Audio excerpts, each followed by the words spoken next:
अरे सखी, तेने अपने दोनों नेत्रों को श्याम सुंदर को समर्पित कर दिया, अपनी नासिका को श्याम सुंदर की गंध को समर्पित कर दिया। अरे सखी, अब वेणी जो है और उस वेणी को भी पहले तू श्याम सुंदर को समर्पित कर चुकी है, माने वेणी गूंथने के लिए श्याम सुंदर को आदेश दे चुकी है। अब इस वेणी से ही, वेणी को ही बाहु बना करके प्यारे को अपनी भुजपाश में बांध लेना। ये वेणी की पाश में ही प्यारे को बांध करके तू विराजमान होना। ऐसे जिस समय सखीगण कह रही हैं, उस समय सखी के साथ में हंसी करती हुई श्री किशोरी जी उस समय अपूर्व जो तृष्णा है, उस तृष्णा जिनके हृदय में प्राप्त बढ़ रही है और धैर्य जो समाप्त हो रहा था, उस धैर्य को धारण करने का अभ्यास करती हुई श्री प्रिया बकुल वनम उपागान मंद मंदम चलंती, बकुल के वन में पधारी। उस समय बकुल वन में बकुल पुष्प जहां पर खिल रहे हैं, उन वन में श्री प्रिया पधारी है। 43वां श्लोक आगे वर्णन करेंगे 18वें अध्याय का, 18वें सर्ग का, कि किमिद महतस्या सिंचितम भूषणानाम भ्रमम अगमम अहंबा चाटकौ रेव चाटकही एव रावई, चाटकही है, चाटकही एव रावई श्रुति पथगतमेवा क्षोभयन् माम यदैत तद्जन फलतो वा माम को भाग्य साखी। इधर श्री श्याम सुंदर जो श्री प्रिया जी का दर्शन कर रहे हैं, श्याम सुंदर जैसे आनंद में उछल उछल जाए, इनका हृदय श्याम सुंदर को उछल रहा है। आहा आहा, देखो देखो देखो, मन ही मन में कह रहे हैं कि किमिदम तस्या संजितम भूषणाम, ये क्या मैं श्री प्रिया के आभूषणों के सिंजित को ही, सिंजित कहते हैं स्वर, भूषणों का जो स्वर है वो नाम संजित, तो आभूषणों के स्वर को क्या मैं श्रवण कर रहा हूं। किम इदम तस्या भूषणानाम संजितम, ये क्या प्रिया के आभूषणों की ही मंद मधुर ध्वनि है। प्रिया यदि आ रही है तब तो कहना क्या, मेरे आज भाग्य रूपी मेरा वृक्ष आज फलीभूत हो गया। ये कहने का तात्पर्य आज मेरा भाग्य रूपी वृक्ष फलीभूत हो रहा है, जो श्री प्रिया पधार रही है, श्याम सुंदर आनंदित हो रहे हैं। तो किम इदम आह तस्या सिंजितम भूषणानाम, ये प्यारी के आभूषणों का सिंजित है, स्वर है। भ्रमम अगमम अहंबा चाटकई एव रावई, कहीं ऐसा तो नहीं कि चाटकों के चटक पक्षी उनके राव से, उनके स्वर से मुझे भ्रम हो गया हो, क्योंकि जंगल में तो, इस वन में तो कहीं चटक पक्षी भी क्रीड़ा कर रहे होंगे, कोई पक्षी भी, हंस चटक, इनकी दोनों की तुलना दी जाती है नूपुर से, चटक की और हंस की। तो चटक भी एक पक्षी है और वो झन झन झन झन ऐसे आवाज करता है। तो चटक की तो चट चट चट चट ऐसी जो आवाज करता है, तो ये चाटकों के राव मन स्वर का ही, स्वर से मैं भ्रमित तो नहीं हो रहा हूं। शुद्ध कथ एवं क्षोभयन् माम यदि तत्, इतने में ही श्री प्रिया उनके नूपुर की जो ध्वनि है वो श्रुति पथम गतम मेरे कान में पहुंच रही है, और कान में पहुंच करके क्षोभयन् माम, मुझे कितनी क्षुब्ध कर रही है, व्याकुल कर रही है। यदि तक मुझे ये लग रहा है कि अजन फलतो वा माम को भाग्य शाखी, मेरे भाग्य रूपी, मेरा भाग्य रूपी शाखी माने वृक्ष, जिसमें शाखाएं हो उसका नाम शाखी, शाखी माने वृक्ष, मेरा भाग्य रूपी शाखी ही मानो आज फल तो वह फलीभूत होकर के विराजमान हो रहा है, अथवा मेरा भाग्य रूपी वृक्ष ही आज फलीभूत हो रहा है। श्याम सुंदर आनंदित हो रहे हैं। दोबारा सुन ले कि किमिदम आहा, आहा माने क्या, अहो तस्या आभूषणानां सिंचितम, ये क्या प्रिया के आभूषणों का की ध्वनि है, अथवा भ्रमम अगमम अहम, अहम भ्रमम अगमम, मुझे कहीं भ्रम तो नहीं हो रहा है। चाटकई एवं रावई श्रुत पथगतम,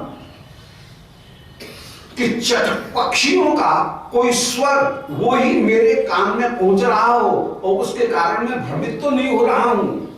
ए क्षोभयन माम यदि तक, क्योंकि ये आभूषणों का शब्द ये शिंजित मुझे क्षुब्ध कर रहा है कि क्षोभयन माम यद एतत्, एतत् माने ये जो शिंजित है, ये जो स्वर है, ये मुझे क्षुब्ध करते हुए विराजमान हो रहा है। यदि ऐसी बात है तब अजन फल तो वा माम को भाग्य शाखी, कहीं आज मेरा भाग्य रूपी शाखी माने वृक्ष कहीं फलीभूत तो नहीं होने वाला है। आहा मैं धन्य हुआ, धन्य हुआ।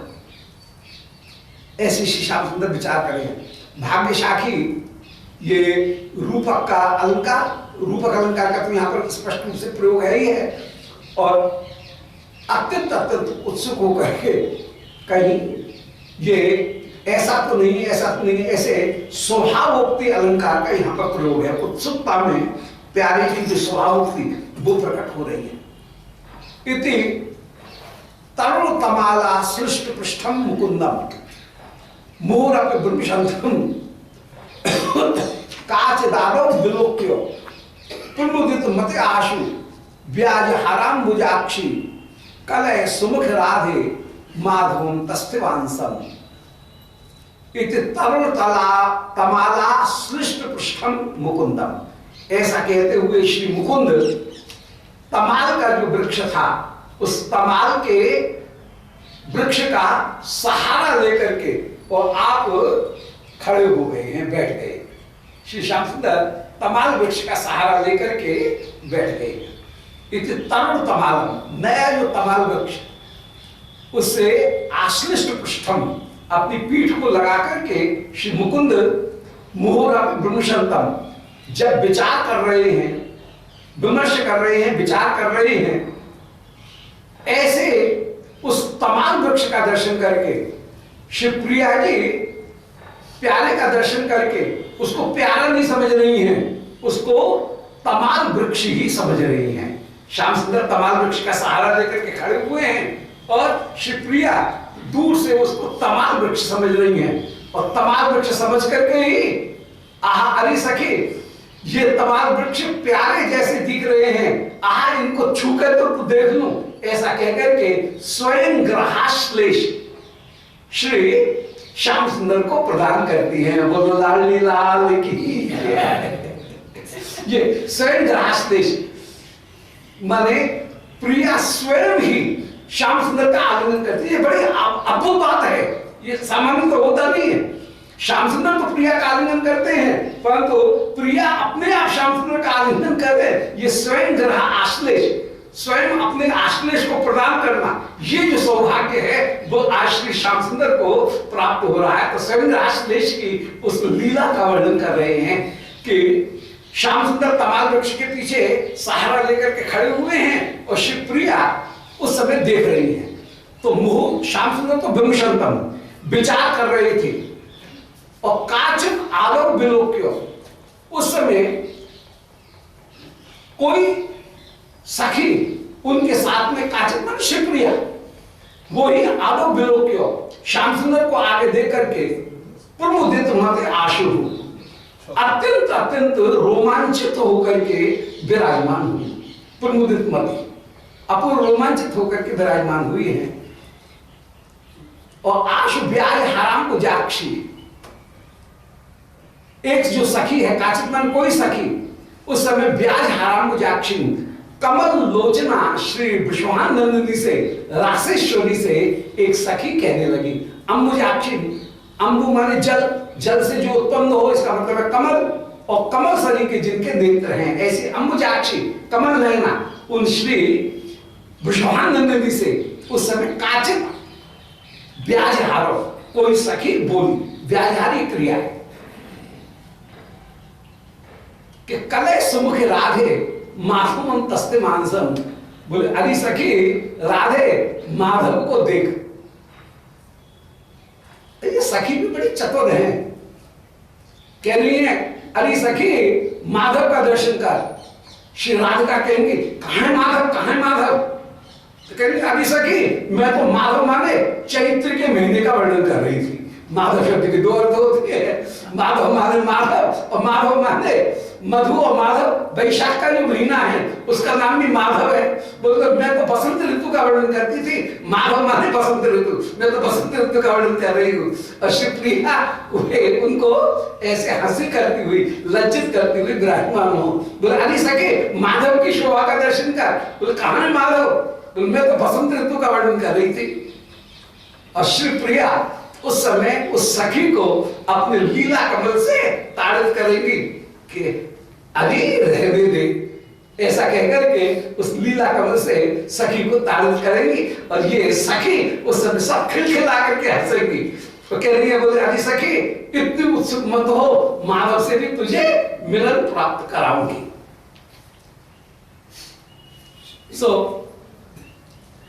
उस समय कह रही है कले सुमुख राधे माधवम तस्थवांस माने सामने स्थित, तस्थवांस माने स्थित, जो श्याम सुंदर सामने बैठे हैं, खड़े, तस्थवांस माने स्थित है, खड़े उन माधव का दर्शन कर। दोबारा इत तरुण तमाला श्लिष्ट पृष्ठम, तरुण नए तमाल वृक्ष का जिन्होंने सहारा ले रखा है, ऐसे मुकुंद का मोरपि भ्रमशंतम, जो बहुत देर से श्री राधिका के ये उनके ही नूपुर की ध्वनि है ना, कहीं और तो नहीं है, ऐसे ध्यान लगा करके, कान लगा करके जो श्री किशोरी जी के नूपुर आभूषणों की ध्वनि का विमर्श करते हुए विराजमान है, ऐसे उन श्री श्याम सुंदर को एक सखी ने देख लिया। काचित आलोक विलोक्यो, पहले किसी एक सखी ने देख लिया और सखी ने देख करके प्रमुदित मति होकर के व्याजहारो, वो सखी श्री राधिका से कहने लगी कि कले सुमुख राधे, हे राधे देख देख माधव तस्थवांसम, ये माधव तेरे सामने कैसे खड़े हैं। आहा मेह कतिशोवा नैव आलोकयं तन न मम रमण एष स्यात् इति स्वांत मध्य, मेरा चिनुत कृशांगी तम पुरो वीक्ष राधा द्रुत हृदय तन घूर्णा कीर्ण धी अप्यधीरा। उस समय श्री प्रिया जी की क्या दशा है, श्री राधिका उस समय सखी के कान में लग करके उन सखी से श्री ललिता जी जैसे ये कह रही हैं क्या भी सखी माधव का दर्शन कर, वो ललिता से कह रही हैं कि अरे सखी अहम इहि कतिशोवा नैव आलोकयं तम, अरे सखी यहां पर मैंने कितनी बार श्याम सुंदर का दर्शन नहीं किया है, अनेक अनेक बार यहां पर दर्शन किया ये, परंतु जब जब भी दर्शन करती हूं तब तब नहीं लगती है। ये अनुराग का लक्षण है। सतत उपभोक्तमान होने पर भी जो वस्तु नित्य नूतन लगे उसका नाम है अनुराग, उस भाव दशा का नाम है अनुराग। तो उस अनुराग में कह रही है कि अरे सखी कितनी बार मैंने श्याम सुंदर का दर्शन नहीं किया, न मम रमण एषस्या इति स्वांत मध्य मेरा चिनुत, परंतु मैंने आज देख लिया, अब मैं जानती हूं तू मेरे साथ में हंसी कर रही है, मेरे साथ में हंसी कर रही है। तो पहले भी तूने ऐसी ही हंसी की थी कि देख माधव, और मैं कहती हूँ कहां है माधव, तो तू मेरी हंसी करने लगती है। तो अभी सके मैंने कई बार माधव का दर्शन किया है, क्या मैं पहचानूंगी नहीं? न मम रमण एषस्या, ये मेरे रमण नहीं है, ये तो कोई तमाल वृक्ष है, ऐसे श्री किशोरी जी कह रही है। सखी तो कह रही है ये कृष्ण है, और शिवप्रिया जी कह रही है अरे मैं श्याम सुंदर को खूब अच्छी तरह से पहचानती हूँ, मैंने देखा नहीं है क्या उनको, अनेक बार देखा है। ये न मम रमण एशस्या, ये मेरे रमण नहीं है, बल्कि ये तो तमाल वृक्ष है, और मेरी हंसी करने के लिए, मुझे पागल बनाने के लिए, मेरी ठिठोली करने के लिए तू ऐसा कह रही है कि ये श्याम सुंदर खड़े हैं, श्याम सुंदर खड़े हैं। अरे ये तो तमाल वृक्ष है। स्वांत मध्य मेरा चुन तो, अरे सखी तू अपने हृदय के बीच में यह निर्चुन तो मन निश्चय कर, ये श्याम सुंदर नहीं है, ये तो तमाल का वृक्ष है।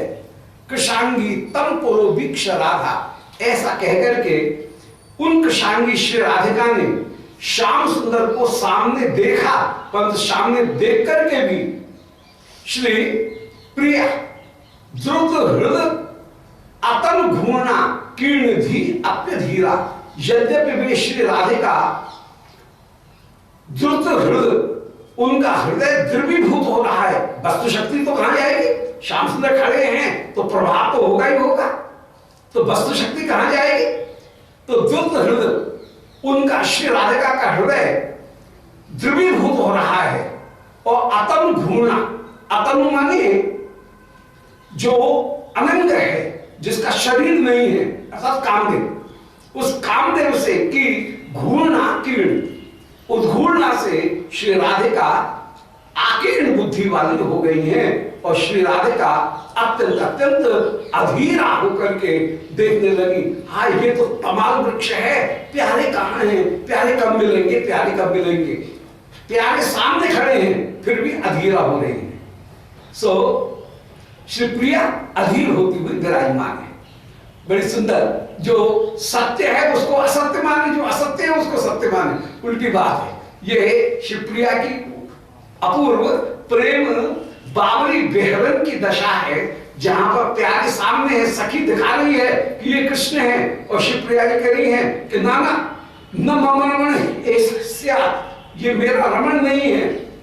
स्वांत मध्य निर्चुन तो, अरे सखी तू जरा विचार करके देख तो सी, प्यारे कहाँ हैं, ये तो तमाल वृक्ष है। ऐसा कहते हुए कृष्ण का सामने दर्शन करके उनको तमाल वृक्ष मानती हुई वे श्री राधा कृष्ण नाम मात्र से दुष्टतमु होकर के, उनका हृदय तो द्रवीभूत हो रहा है कामदेव के कारण, अतनु उद्घूर्णा कीर्ण धी, कामदेव की उद्घूर्णा से व्याप्त बुद्धि वाली भी हो रही हैं, परंतु फिर भी अधीरा, श्याम सुंदर से मिलने के लिए व्याकुल हो रही हैं। पुनः श्रवण करेंगे कि अहम यही कतिशोआ नैव आलोकयम तम, अभी रहने दे, मैंने कितनी बार श्याम सुंदर को नहीं देखा, क्या मैं श्याम सुंदर को पहचानूंगी नहीं।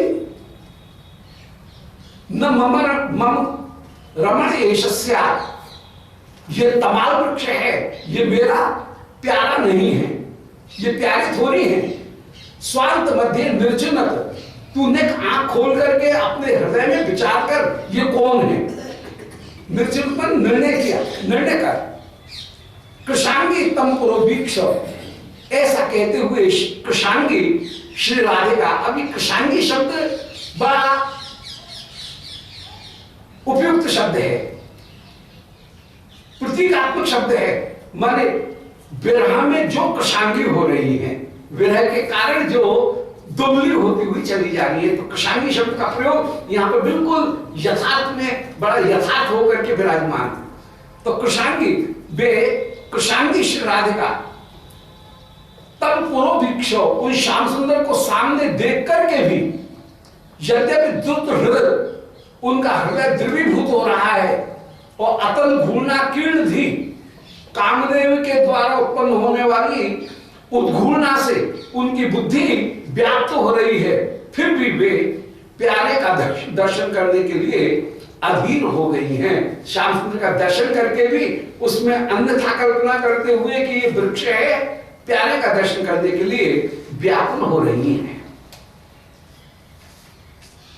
मम भृशम अपि मुग्धा यादृशं त्वं विशाखे भ्रमयसि तददं मे हास्य मास्ताम विदूरे। और उसी भावधारा में कह रही हैं कि मम भृशम अपि मुग्धाम, बोले मेरे शरीर की मुग्ध है। अरे विशाखा, मैं तो बड़ी जल्दी भ्रमित हो जाती हूँ, मैं चक्कर में पड़ जाती हूँ। तुम ये सखी इतनी चालाक हो कि तुम कभी भी मुझे भ्रमित कर देती हो।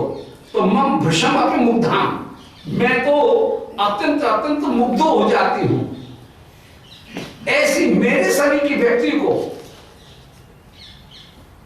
तुम यदृशम त्वम विशाखे, मम यदृशम, मेरे शरीर की व्यक्ति को भी तुम हे विशाखे भ्रमयसी, तू बार बार भ्रमित कर देती है। मैं भोली हूं इसका मतलब ये थोड़ी कि तू मुझे बार बार भ्रमित करती रहे। तो मम भृशम अपि मुग्धाम, मैं पहले से ही मुग्ध हूं। यदृशम त्वम विशाखे भ्रमयसी, अरे विशाखा, तू मेरी दृष्टि को क्यों भ्रम में डालती रहती है। तदिदंते हास्य मास्ताम विदूरे, अरे रहने दे रहने दे, अब ऐसी हंसी मुझसे और मत कर। तद इदम हास्यम, तू जो हंसी कर रही है उसको आस्ताम विदूरे, उसको अब दूर रहने दे। ऐसी हंसी मत कर मत कर, मेरे साथ में ऐसी हंसी मत कर मत कर। भ्रमे से नच यद्वा माधवोयम तमादह, अब मुझे भ्रमेयसी नच यद्वा, तू मुझे भ्रमित कर रही है कि माधवोयम तमालह, कि माधव है कि तमाल है, तू मुझे भ्रमित कर रही है। देख स्थिर इति, ये तमाल तत्वतः ये स्थिर होकर के विराजमान है। इति सत्यैव अभवत गीत विदग्धे, अरे सखी सत्य ही, उस विषय ललिता जी कह रही हैं कि स्थिर इति, बोले अरे सखी देखिए स्थिर है, इसलिए तब सत्यैव भवत गी, तेरी वाणी सत्य ही है। श्री ललिता जी उस समय बोले अरे सखी तू जो ये कह रही है तेरी वाणी वास्तव में सत्य है, क्योंकि ये तमाल वृक्ष स्थिर है। स्थिर इति तब सत्यैव अवगत गी, देखिए स्थिर है, इससे तेरी वाणी सत्य ही हो गई है। अरे विदग्ध दे, ये तेरी वाणी सत्य ही हो गई है। तो मेरी अतिमूढ़ दृष्टि को भृशम मुग्धान दृशम, मेरी अत्यंत मूढ़ दृष्टि को हे विशाखे तू बार बार और भ्रमित कर देती है। भ्रमेयसी, तो मम भृशम अपि मुग्धाम यदृशम त्वम विशाखे भ्रमेयसी, मेरी मूढ़ दृष्टि को अरे विशाखा तू बार बार भ्रमित कर देती है। तनिरंते हास्य मास्ताम विदूरे, अब इस परिहास को तू रहने दे रहने दे, क्योंकि भ्रमेयसी, तू मेरी दृष्टि को भ्रमित कर रही है। नचि अद्वा माधवोयम तमालह, कि ये माधव है कि तमाल है, परंतु तू तमाल को भी जो माधव कह रही है, तो तमाल को ही तू माधव बार बार कह रही है, परंतु सचमुच स्थित कीर्ति तब सत्य ही बाभवन की विदग्धे, यह स्थिति ही है, इसलिए ये माधव भी ही हुआ। माने तमाल वृक्ष भी माधव ही कहलाएगा। तमाल वृक्ष की यदि व्याख्या करें तो माधव शब्द का अर्थ होगा मधौ वयते उत्पद्यते इति माधव, जो मधु ऋतु में माने वैशाख के महीने में जो उदित हो उसका नाम माधव, और तमाल वृक्ष भी वैशाख के महीने में विशेष रूप से उदित होता है। तो तू जो ये कह रही है कि ये तमाल वृक्ष है, ये बिल्कुल उचित है, क्योंकि यदा माधवोयम तमाल है, तू जो तमाल वृक्ष को माधव बता रही है वो तेरे वचन बिल्कुल सत्य हैं। मैं जान गई कि तमाल वृक्ष वैशाख के महीने में ही विशेष रूप से फूलता है, इसलिए तमाल वृक्ष ही है। यहाँ पर प्रसंग जो चल रहा है वो तमाल प्रसंग ये चल रहा है कि श्री विशाखा जी तो कह रही हैं अभी सखे सामने माधव खड़े हैं, श्याम सुंदर खड़े हैं, उनका दर्शन कर। पर शिवप्रिया ये समझ रही हैं कि विशाखा मेरे साथ में हंसी कर रही है, इसलिए श्री विशाखा के सत्य वचनों को भी हंसी समझ करके श्री राधिका अपनी चतुराई दिखा रही है। बोले हाँ तू जो कह रही है उसका अर्थ में समझ गई, तू तमाल वृक्ष को माधव माधव करके निरूपण कर रही है, क्योंकि तमाल का वृक्ष भी वैशाख के महीने में विशेष रूप से फलीभूत होता है, वह विशेष रूप से खिलता है। तमाल जो है तो तमाल वैशाख के महीने में फूल देते हुए विराजमान होता है। तो भ्रमेसी तू मुझे भ्रमित कर रही है, न यद बात नहीं, तू मुझे भ्रमित नहीं कर रही है, तू सही कह रही है। भ्रमेति न यद बात, तू मुझे भ्रमित भी नहीं कर रही है, क्योंकि माधवोय तमाल, तमाल को भी तो माधव ही कहते हैं, तमाल वृक्ष का नाम भी तो माधव ही है, इसलिए तू मुझे भ्रमित नहीं कर रही है। तमाल को माधव क्यों कहते हैं कि माधव वयते इति माधवा, जो बसंत ऋतु में उत्पन्न हो या बसंत ऋतु में खिले उसका नाम माधव। तो तू जो ये कह रही है माधव है माधव है, मैं समझ गई, तू झूठ नहीं बोल रही है, ये तमाल वृक्ष के लिए ही तू कह रही है कि ये माधव है। स्थिर इति अरे सखी, ये तमाल वृक्ष स्थिर होकर के विराजमान है, अतः सत्यैव अववद्गी विदग्धे, अरे विदग्धे अरे ललते, तेरे वचन सत्य ही हैं। फिर दोबारा सुन लें कि मम भृशम मुधायत दृशम, बोले अरे सखी मेरी दृष्टि, भृशम माने पर्याप्त मात्रा में पहले से ही अत्यंत मुग्ध है। मम भृशम अपि मुधा यद दृशम, मेरी दृष्टि पहले से ही मुग्ध है।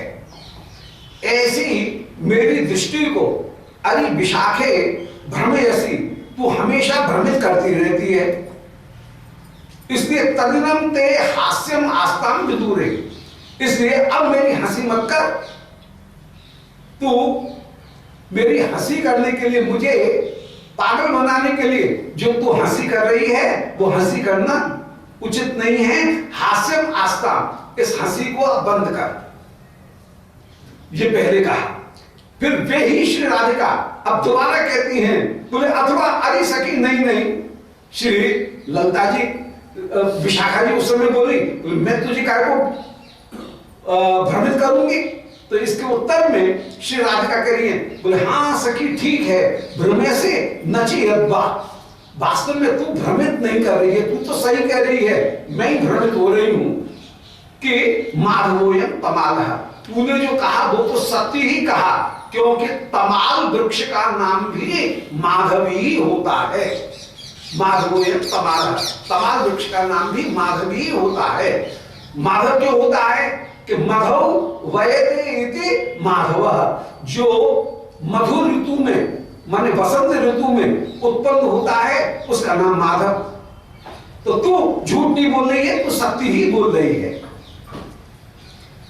स्थिर इति, तेरे वचन वास्तव में स्थिर हैं, ये तमाल वृक्ष भी स्थिर है। यदि श्याम सुंदर होते तो हिलते डुलते दिखते, परंतु ये तमाल वृक्ष स्थिर है, इसलिए तब सत्यैव भवद्गी, तेरे वचन वास्तव में सत्य ही हैं। अरे विशाखा जो तू कह रही है, अरे विदग्धे चतुर्थ जो तू कह रही है, तेरे वचन सत्य हैं। तो पहले तो श्री राधा रानी ने ये कहा कि अरे विशाखा मुझे तू हंसी कर रही है और मुझे भ्रमित कर रही है, फिर कह रही नहीं तू भ्रमित नहीं कर रही है, तू सत्य ही कह रही है, क्योंकि तमाल वृक्ष का एक नाम माधव भी होता है और तू उसी लिए माधव शब्द का प्रयोग कर रही है। तू वृक्ष के विषय में कह रही होगी, क्योंकि ये वृक्ष भी, ये भी सामने जो दिख रहा है, ये भी स्थिर है। श्याम सुंदर उससे मिल नहीं रहे हैं। श्याम सुंदर तो वृक्ष का सहारा लेकर के वृक्ष से चिपके हुए हैं, तो बोले ये वृक्ष भी स्थिर है, इसलिए वृक्ष ही है। तू सत्य ही कह रही है। अभी सखी तेरे वचन सत्य हुए, सत्य हुए।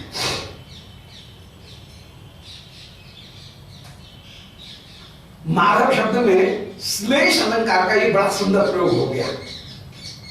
माधव के दो अर्थ होते हैं। मां माने राधिका या लक्ष्मी, उनके धव माने पति, सधवा विधवा, जैसे धव माने पति, जो पति से युक्त हो उसको सधवा कहेंगे। तो माधव का तात्पर्य मां माने लक्ष्मी, उनके धव माने पति। तो माधव का एक अर्थ हुआ श्री राधिका कांत, ये माधव का अर्थ हुआ। तो